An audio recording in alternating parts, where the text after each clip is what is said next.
বিগত আওয়ামী সরকার পতনের পর থেকেই ভারতের সঙ্গে বাংলাদেশের কূটনৈতিক সম্পর্কে বেশ টানাপোড়েন চলছে।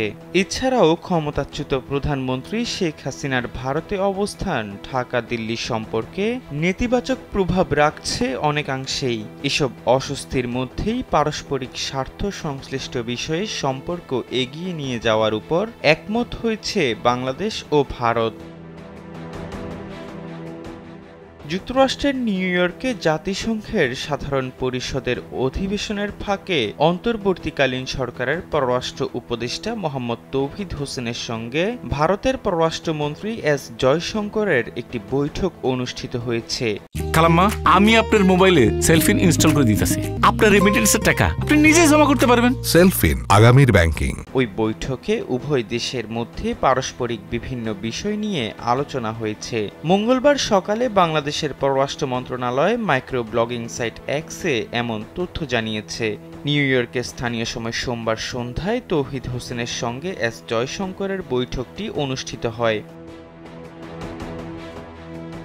পররাষ্ট্র মন্ত্রণালয়ের এক্সে বলা হয়েছে, বাংলাদেশের পররাষ্ট্র উপদেষ্টা তৌহিদ হোসেন জাতিসংঘ সাধারণ পরিষদের বৈঠকের ফাঁকে ভারতের পররাষ্ট্রমন্ত্রী এস জয়শঙ্করের সঙ্গে বৈঠক করেন।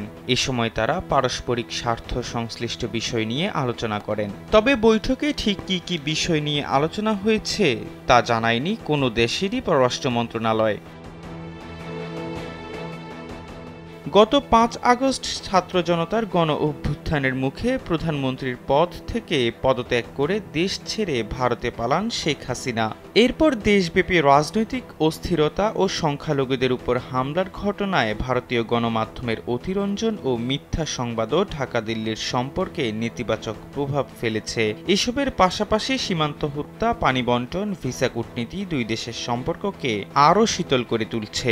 সেই টানাপোড়েনের মধ্যে এই প্রথমবারের মতো দুই দেশের উচ্চ পর্যায়ের প্রতিনিধিদের মধ্যে প্রথম কোনো সরাসরি বৈঠক অনুষ্ঠিত হলো।